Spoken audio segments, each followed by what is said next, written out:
제가 목사가 된 이래로 제 목회하는 데 있어서 롤모델이 되시는 여러 목사님들이 계십니다. 그 중에 한 분이 김동호 목사님입니다. 그분과 함께 목회 자리에 있었던 것은 아니고 책을 통해서, 그분의 설교를 통해서 알게 됐습니다.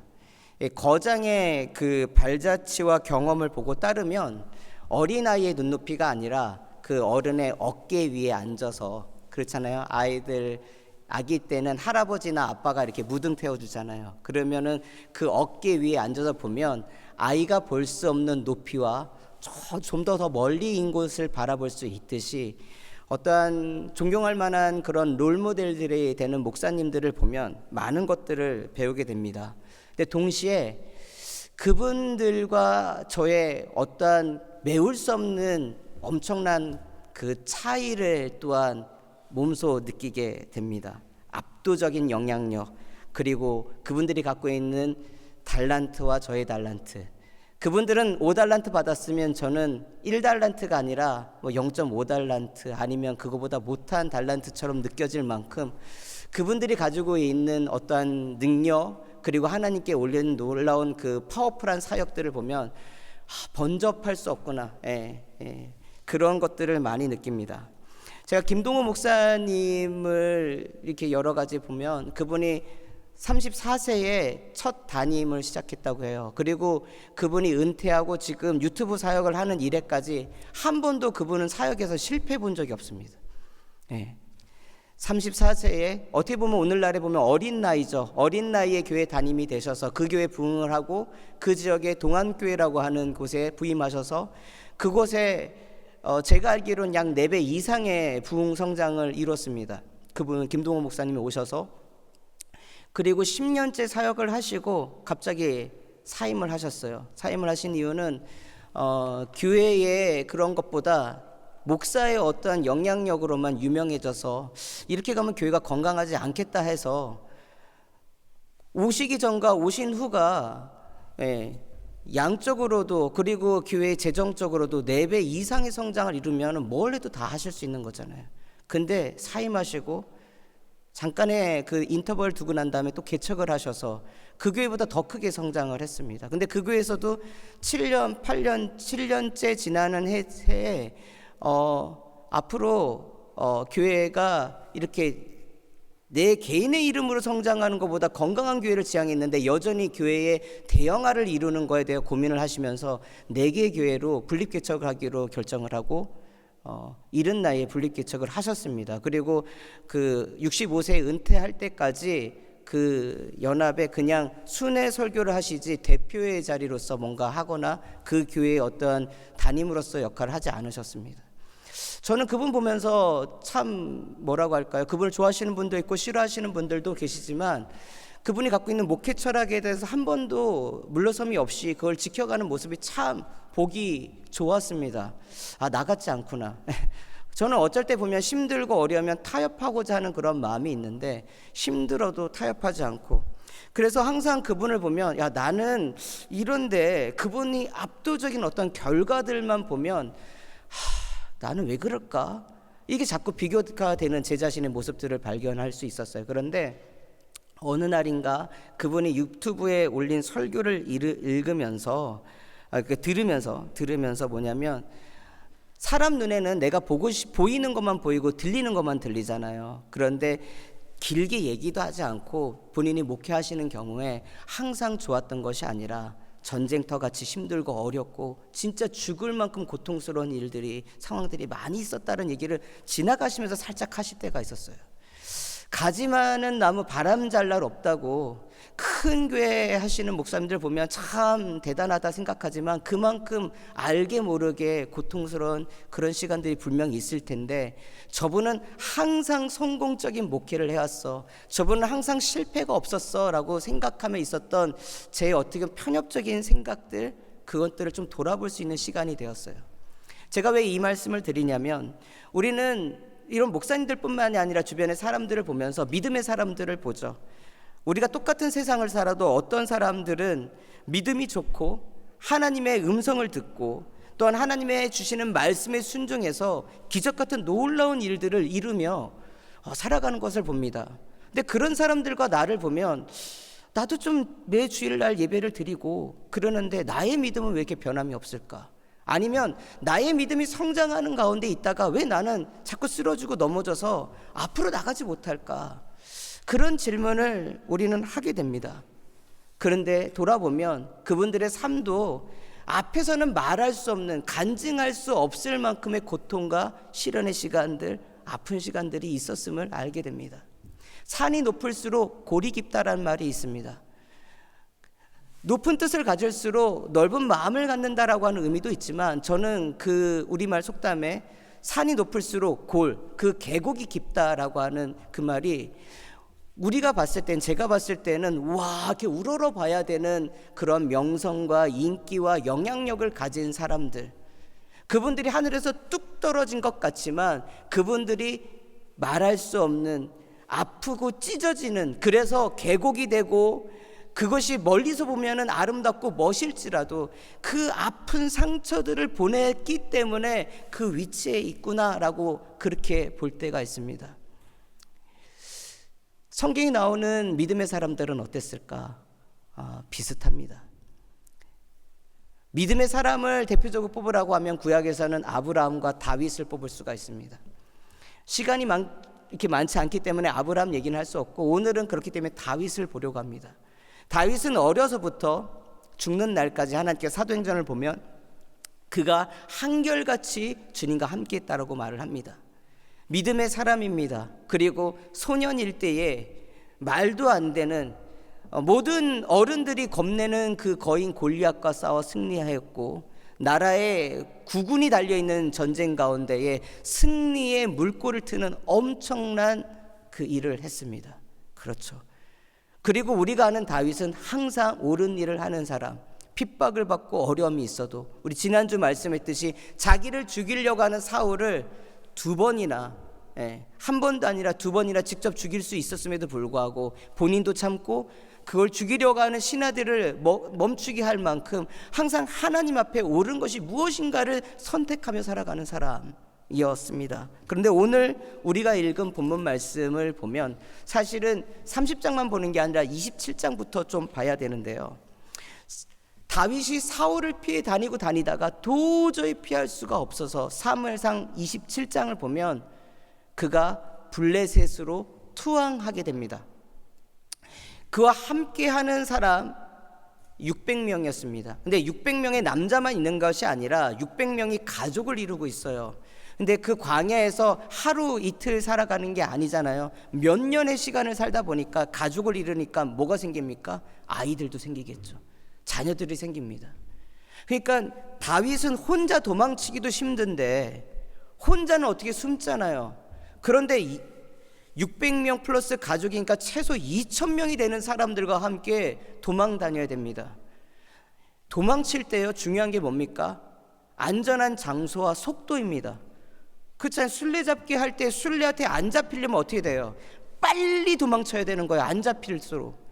그런데 어린 아이들을 데리고, 여성들보다도 더 힘든 그 아이들을 데리고선 그 2,000명이라는 사람들 책임지고 도망치는 게 얼마나 힘들었겠습니까? 그게 가장이에요. 그것을 해내려니까 너무 힘드니까 어느 순간 포기하고, 그래요, 할 만큼 했다 생각했던 것 같아요. 그리고 누구도 뭐라고 할 수 없을 것 같아요. 더 이상 피할 수가 없어서 블레셋에 투항합니다. 그래서 블레셋 가드의 왕이었던 아기스한테 나 좀 받아줘. 그랬더니 블레셋 왕 아기스가 어떻게 했냐, 그래, 너 나랑 함께 하자 환영하면서, 그가 이스라엘의 리더였었기 때문에 앞으로 전쟁할 때 너가 이스라엘과의 전투 가운데 맨 앞장서서 싸워. 자기는 살 수 있어요. 다윗의 입장에서는 분명 생존하기 위해서 어쩔 수 없는 선택을 한 겁니다. 그리고 놀랍게도요, 성경을 27장을 보면 다윗이 투항한 이래로 사울이 다시는 다윗을 찾지 않습니다. 암살자를 보내거나 뭐 이런 시도도 하지 않습니다. 진작 이렇게 할걸, 괜히 고생했네, 이런 복잡한 마음이 있지 않았을까라는 상상도 해보게 됩니다.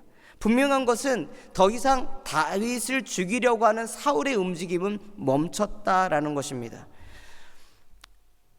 멈췄는데, 그러면 생각을 해보면서 내가 하나님 앞에 정직하게 살려고, 선하게 살려고 피해보면서도 했는데, 손해보면서도 살았는데, 그때는 나에게 안정적인 삶이 없더니 지금은 내가 평안하구나, 그랬을 수 있잖아요. 그런데 안전을 얻었으나 사무엘상 27장을 보면요, 다윗이 블레셋에 투항한 이래로 다윗이 하나님께 기도했다라고 하는 언급이 없습니다. 즉 블레셋에 망명한 기간이 한 1년 4개월 5개월, 그러니까 16개월 정도 되는 그 기간인데요, 더 이상 사울을 피해 도망칠 필요는 없게 되었으나 놀랍게도 다윗은 평안해졌는데 오히려 하나님과의 교제와 만남이 끊겨버리는 가장 어두운 밤을 보내게 된 것입니다. 다윗이 자신의 영적인 상태가 얼마나 망가졌는지 모르고 있는 그런 상태였습니다. 제가 많이 무너진이라고 하는 표현을 쓸까 하다가 망가진이라는 표현으로 제목을 설정하는, 형편없이 망가진이라고 한 것은 다른 것이 아니라 무너지면 아무것도 할 수 없잖아요. 근데 망가지면 움직이기는 하거든요. 마치 고장난 시계가 시, 분, 초가 움직이긴 하지만 맞지 않는 것처럼 하나님의 뜻과 하나님의 계획 가운데 살아가야 될 사람이 하나님의 뜻을 벗어나서 세상 사람의 방식으로 살아가는 순간 어떻게 되는가? 망가지는 거예요. 살아가고 움직이긴 하느나 그거나 정상적인 작동을 하지 못하는 그러한 상태. 자신이 얼마나 형편없이 망가졌는지 다윗은 그때 알지 못했습니다. 여러분, 영적인 암흑 시간에 그래서 다윗이 이전에는 하지 않던 행동들을 하게 됩니다. 나중에 성경 보시고 저는 그냥 요약만 하겠습니다. 4가지 특징이 나옵니다. 하나는 살아남기 위해서 다윗은 블레셋 사람들처럼 변해갔습니다. 하나님의 백성, 이스라엘의 백성으로 살아가는 것이 아니라 거기서 생존하기 위해서 블레셋화되어 갔습니다. 즉 세속화가 이루어졌다는 거예요. 두 번째, 거짓말을 하기 시작합니다. 아기스 왕의 환심을 사기 위해서 지속적인 거짓말을 합니다. 그리고 세 번째, 그 거짓말을 숨기기 위해서 민간인을 학살하기 시작합니다. 이방의 국가들이죠, 우상을 섬기죠. 그러나 하나님께서 허락하지 않은 전쟁과 전투는 뭡니까? 학살입니다. 하나님이 허락하지 않았어요. 그런데 가가지고 이스라엘 부족에 있는 마을을 내가 침공했다, 그리고 누구를 죽였다, 증거를 거짓말에 대해서 뭔가 증거를 남겨야 되니까 옆에 내 이스라엘 민족은 칼을 댈 수 없으니까 주변에 있는 약한 자들을 가가지고 학살하는 일이 벌어졌습니다. 다윗이? 우리가 아는 다윗이 정말? 다윗이 그랬다라는 거예요. 네 번째, 그리고 그곳에서 물건들을 약탈에다가 돈을 쌓아두기 시작했습니다. 즉 하나님을 의지하는 거에서부터 뭐를 의지하게 됩니까? 그래도 언제 어느 때 모르니까 돈은 재워놔야 돼. 우리가 하나님 안에서 신앙을 갖고 있다라고 하지만 나의 영적인 상태가 형편없이 무너질 때요, 뭐요? 하나님을 존중하고 하나님을 경외하기보다는요, 세상 사람화돼요. 세상화돼요. 야, 바보처럼 그렇게 살면은 뭐 되겠냐? 이 표현은 제가 봐요. 되겠냐? 이거 진짜 조심스러운 말이에요. 내가 예수 믿고 예수님에 따라 말씀대로 살면 야, 되겠냐? 성공하겠냐? 그런데 그 말 정말 무서운 말이에요. 하나님 앞에 예배를 드리고 하나님 앞에 기도를 드리고 하나님의 말씀을 경청하는 거 미련하고 답답하고 느린 것 같아도 그 길이 살 길인데, 세상 사람들이 살아가는 방식으로 이렇게 하면 성공하던데, 이렇게 하면 미래가 보장된대. 보장된 미래가 나중에 끝에 가가지고 그게 천국일지 지옥일지 어떻게 합니까? 잠언 말씀을 보면 뭡니까? 우리가 망하는 길로 뭡니까? 달려간다고 돼서 달려간다. 하나님의 말씀에 좋은 자리로 가면요, 버텨요. 버텨요. 내 옛사람이 그걸 가기 싫으니까 버텨요. 그런데 반면에 죽을 길인데 그 죽을 길인지도 알면서 사람은요 너무 어리석어서 그걸로 달려가요. 야, 거기가 살 길이다, 거기가 성공이다. 다윗이 그랬다라는 거예요. 그리고 뭐예요? 거짓말을 해요. 내 입에서 나오는 거짓말 참 조심스러워요. 하얀 거짓말도 있고 빨간 거짓말도 있다라고 그래요. 누군가를 살리기 위해서 하는 거짓말도 있으나, 그러나 나의 이익과 나의 연약함과 나의 약점을 숨기기 위해서 하는 거짓말이 시작되면요 피폐해집니다. 그리고 그 거짓말을 어떻게 보면 증명하기 위해서요 예전에 하지 않았던 나쁜 행동들을 하게 됩니다. 하나님 보시기에 부끄러운 행동들. 그 행동들이 일어날 때 어땠습니까? 들리지 않아요. 내가 하나님의 말씀이 아닌 다른 말로 이게 막 말하고 있으면 그 거짓말이 일상화되면 뭡니까? 내 삶도요 거짓된 인생으로 바뀌어서 거칠어집니다. 잔인해지고요, 폭력적이요, 남의 것을 뺏어도 꿈쩍하지 않아요. 양심에 그런 게 없어요. 나도 그렇게 당했었는데 그렇게 살아가는 거야. 다윗이 그랬다라는 거예요. 그리고 어떻게 보면 마지막에 하나님을 의지하지 않고 내 안에, 내 어카운트에 돈이 얼마나 쌓여 있는가, 이게 내 미래를 보장한다. 나와 함께하는 2,000명을 지켜줄 수 있는 거는 여기 있는 돈이다. 돈을 쌓아놨다는 거예요. 여러분, 다윗의 모습만 그런 게 아니에요. 나의 신앙의 모습이에요. 하나님을 존중하고 하나님의 말씀을 존중하는 태도가 사라지게 되고, 어느 순간 세상의 많은 뉴스들에 내 마음이 빼앗겨져 버려가지고 세상 사람들이 사는 방식이나 하나님의 백성으로 사는 방식이나 이거 도진개진 돼버리면요 그게 그냥 내 영적인 상태가 망가지고 있는 상태예요. 하나님은 왜 이 부끄러운 이야기를 우리에게 알려줄까? 다윗도 그랬어요. 우린 다윗은 절대 그랬을 것 같지 않잖아요. 근데 다윗도 그런 시간이 있었다라는 것입니다. 다윗은 16개월 이런 모습으로 살아갔어요. 그런데 이렇게 자신이 망가지고 있어도 망가지고 있는 줄을 몰랐습니다. 이렇게 살다가 어느 날 이제 블레셋이 5개의 도시국가거든요. 블레셋이 5개의 도시국가들이 연합으로 모여서 이스라엘과의 전면전을 펼치기로 전쟁을 준비합니다. 가드의 왕 아기스는 자, 이번 전쟁이 있어서 다윗을 선봉으로 세우자고 얘기를 합니다. 다윗의 입장에선 참 난감할 거예요. 여기서 선봉에 쓰자면 자기 칼에 자신의 백성이 죽어야 돼요. 하나님이 그들을 보호하라고 기름 부어주셨는데 이거는 도저히 안 돼. 왜? 그들을 죽일 수 없어서 민간인을 학살하고 다녔었는데 이제는 숨을 수가 없고 거짓말을 어떻게 감출 수가 없는 상황 속에 들어왔어요. 그렇다고 내가 안 하겠습니다 하고 하는 순간에 뭡니까? 5개 도시국가의 군대들이 모여있는 곳에서 포위 어떻게 도망칩니까? 거기서 죽는 거예요. 근데 하나님께서는요 다윗을 버리지 않으셔요. 여러분, 우리가 세상 사람들이 보면 야, 네가 그렇게 죄를 졌으니까 그 죽어 마땅해, 망해야지, 실패해야지. 그런데 하나님의 은혜의 복음은요 그렇지 않아요. 하나님께서 이렇게 삐딱한 선을 가도요 좌로나 우로나 빠지지 말라고 하는데 좌로나 우로나 삐딱하게 가도요 하나님은 은혜의 큰 품 안에서 그것을 안으십니다. 안으셔요.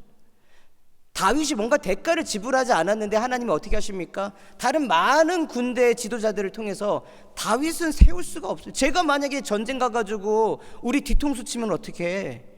근데 그게 말이 안 되는 게 뭐예요? 아기스는요 다윗을 선봉으로 보내자라는 거잖아요. 뒤에 세우는 게 아니라 앞에 보내는 거예요. 배신을 하면 그냥 밀어붙이면 되는 거예요. 뒤에 세우는 게 아닙니다. 그런데 사람들은요 놀랍게도 앞에 세우겠다라고 하는데 그게 설득이 안 돼. 뒤통수 친대요. 이게 말이 안 되잖아요. 앞에 세울 거야. 아기스는 앞에 세울 거야. 그런데 제가 뒤통수 칠 거야. 설득이 안 돼서 야, 너 돌아가라. 하나님께서요 우리가 진짜 내 힘으로는 뭔가 빠져나올 수 없는 함정 속에 있을 때 내 머릿속으로는 거짓말을 하면서 어떻게 피해야 될까 막 이렇게 그 계산이 안 설 때요, 하나님께서 피할 길을 내주셔요. 근데 이때까지만 해도 다윗이 정신 차리지 못했던 것 같아요. 야, 살았다. 그리고 돌아오는 장면이 이제 30장입니다. 돌아왔더니 자신이 거주하고 있는 시글락에 아말렉 군대가 와가지고 초토화를 시키고 갔어요. 살고 있는 집을 다 불태웠습니다. 있던 모든, 자기가 지금까지 싸웠던 모든 재화들을 다 가져갔어요. 심지어 아내와 자녀들까지 다 데리고 왔습니다. 사람들이 얼마나 그 상황이 허탈했는지 분노하여서 다윗을 향하여 돌을 들었습니다. 6절 말씀입니다. 백성들이 자녀들 때문에 마음이 슬퍼서 다윗을 돌로 치자 하니, 너무 화가 났어요. 분노가 났어요. 너 때문에 지금 이런 거 아니냐고. 모든 원망과 탓이 다윗에게로 돌아갑니다. 다윗은 또 슬퍼서 막 엉엉 울고 있는데, 앞에 다윗도 아내가 잡혀갔고 자녀들이 잡혀갔어요. 그런데 자기를 죽이려고 그래요. 다윗이 크게 다급하였으나 뭐했습니까? 그의 하나님 여호와를 힘입고 용기를 얻었더라. 여러분, 내가 형편없이 나의 신앙과 믿음의 태도들이 내가 형편없이 망가졌구나라고 하는 순간을 맞이할 때가 있어요. 내가 왜 이렇게까지 했지? 옛날에 믿음 좋고 정말 하나님 앞에 건실하게 살아갔던 그 모습은 어디로 돌아가고 어디로 그냥 팔아먹고, 왜 나의 모습은 이렇게 썩어빠지고 세속화된 그러한 종교인이 되어버렸는가? 망가져버린 상태를 발견했던 그 순간 사단은 그래요. 죽어라. 너가 죽는 게 답이다. 그런데 하나님은 뭡니까? 아니다라는 거예요. 아니다.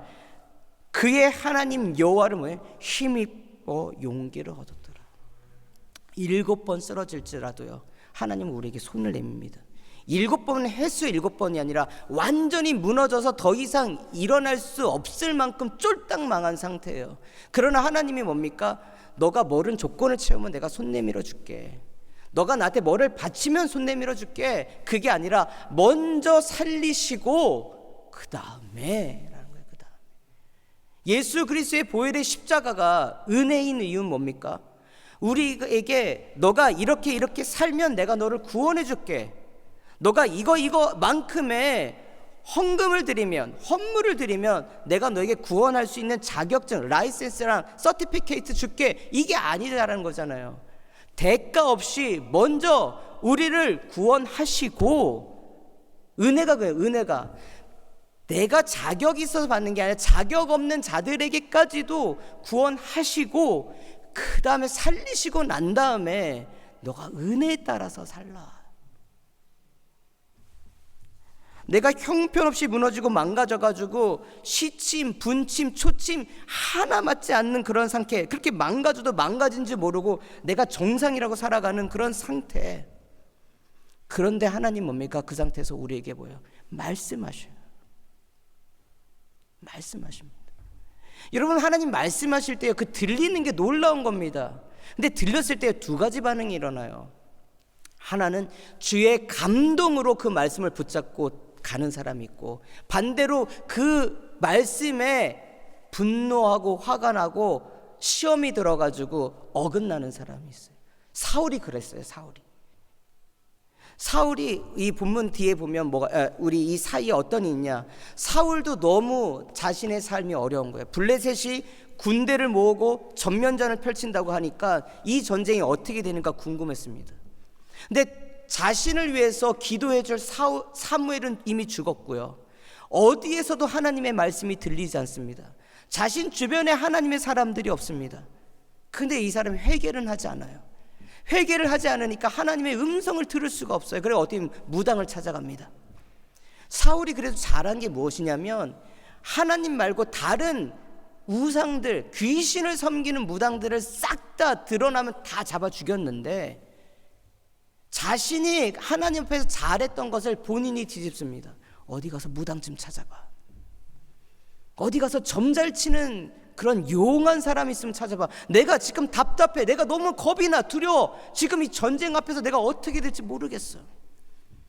그 무당 찾아가가지고 무당 잡아요. 하나님이 사인이 있고 이 두려움 가운데 다윗은 뭡니까? 하나님을 붙잡았다라고 하면, 하나님의 감동으로 붙잡았다면 사울은 그게 아니라 거기서 더욱더 불안하고 하나님을 거역하는 자리로 갔다라는 거예요.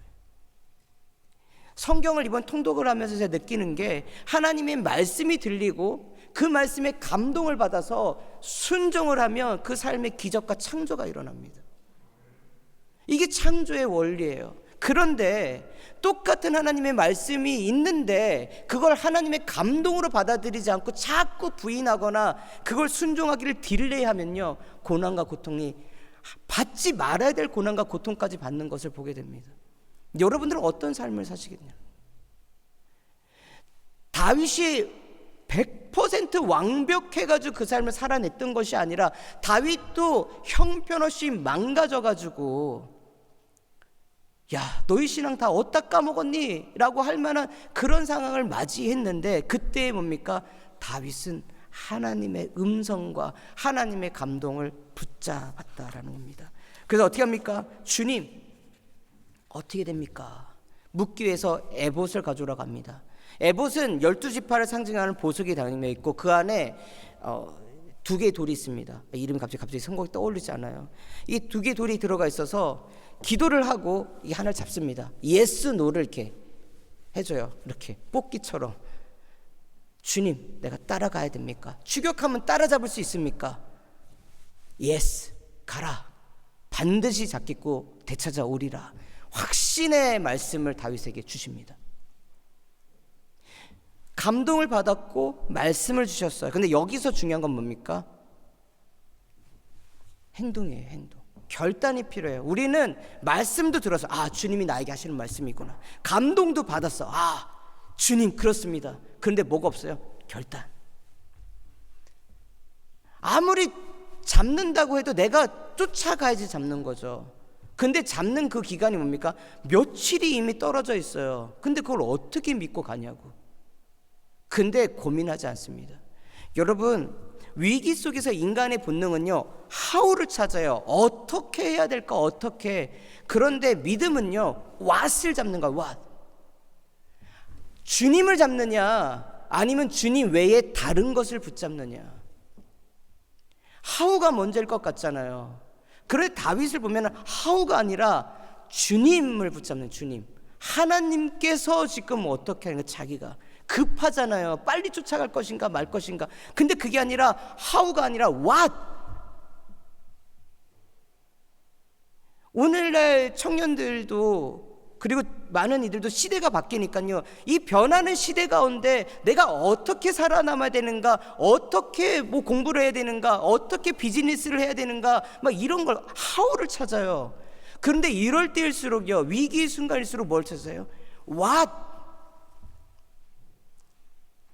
내가 무엇을 붙잡아야 되는가, 어디로 방향을 잡아야 되는가, 이게 잡아야지 거기서부터 how가 나오는 거예요. 다윗은 광야를 쫓아다니다가 8년 넘게 도망치다 어떻게 합니까? 끝까지 하나님을 붙잡고 있다가 왓에서 하나님이 아니라 세상의 블레셋, 아, 이게 살 길이다. 살 것 같지만 거기서 how를 찾아봤자 살 길이 나오네. 결국 끝은 죽음의 길이에요. 그런데 하나님이 사는 그 하나님의 그 길을 가면 지금은 당장은 힘들고 미래가 보이지 않아도 뭡니까? 그 말씀에 반응하는 순간에 기적이 일어나요. 아브라함이 75세에 하나님의 말씀에 따라 떠났던 것처럼 갈 바를 알지 못했지만 순종했습니다. 야곱이 90세가 넘어서 야복강가에 있었던 야곱이 90세가 넘었거든요. 우리가 생각할 때 중년처럼 생각하는데 나중에 그 야곱 얘기는 따로 또 할게요.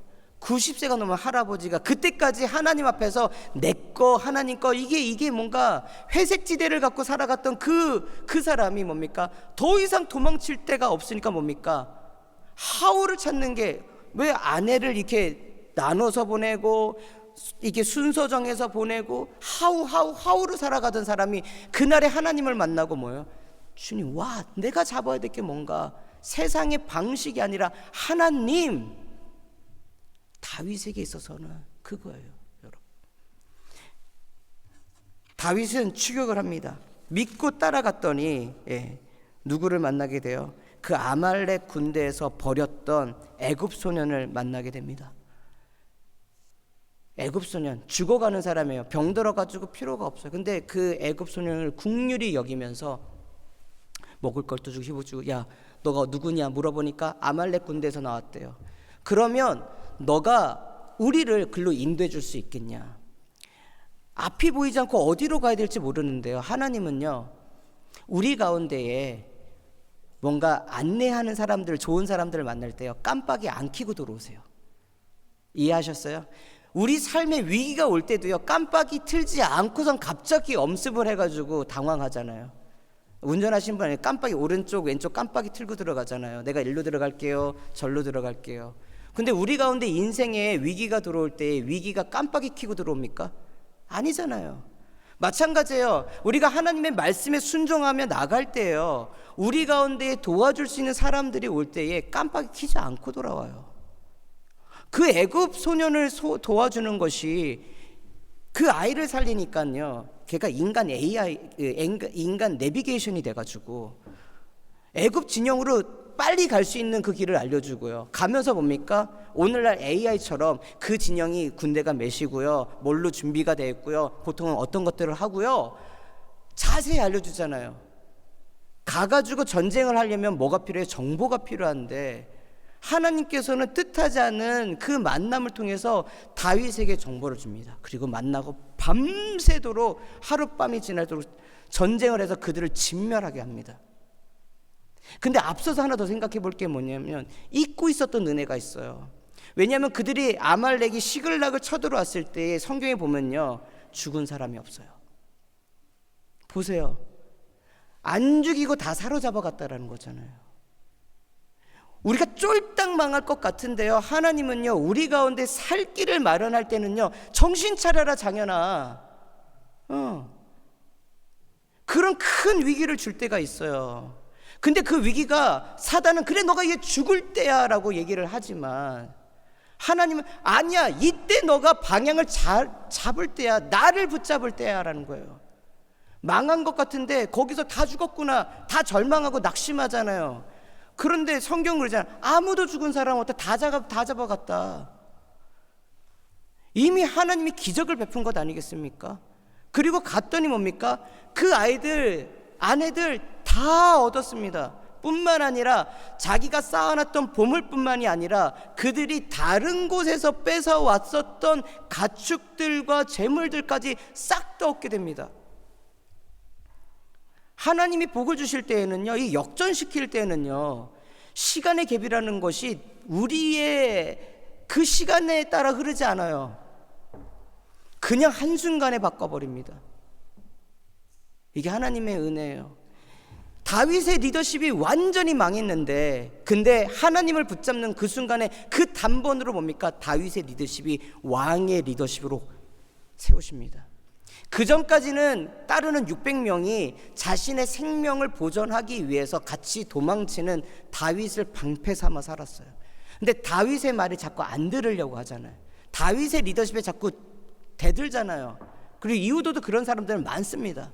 그런데 이 사건을 통해 뭡니까? 다윗이 하나님을 붙잡으니까 리더십이 어디로부터 와요? 하나님으로부터 봅니다. 전쟁에 수많은 전리품을 얻고 돌아가는데 200명에 피곤해서 따라가지 못했던 사람들이 있으니까 400명이 어떻게 합니까? 야, 가족은 가. 그런데 이 전리품은 고생한 사람들의 것이니까 남아있던 200명은 너네들은 갖지 마. 남아있던 200명도 할 말이 없잖아요. 같이 갔어야 되는데 나 피고 도저히 못 따라가겠어.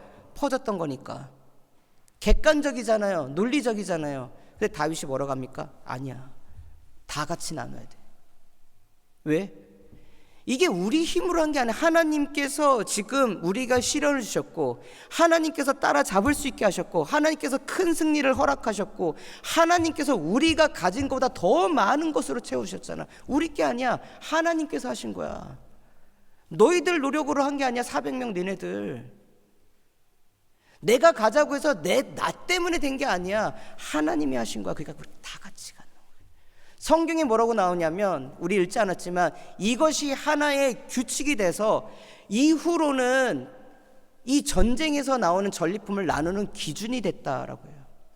다윗을 통하여 하나님이 세우실 나라의 은혜는요, 모든 이들이 하나님의 은혜를 함께 나누는 나라예요. 한 번의 사건으로 막혔던 그 모든 것들을 뚫어버리십니다. 내가 형편없이 망가진 신앙의 상태, 여러분 그게 중요한 게 아니라요, 그때에 여러분들이 해야 될 선택이 중요합니다.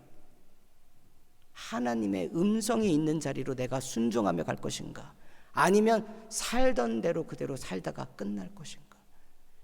하나님은 우리에게 다윗을 통하여 약속을 하십니다.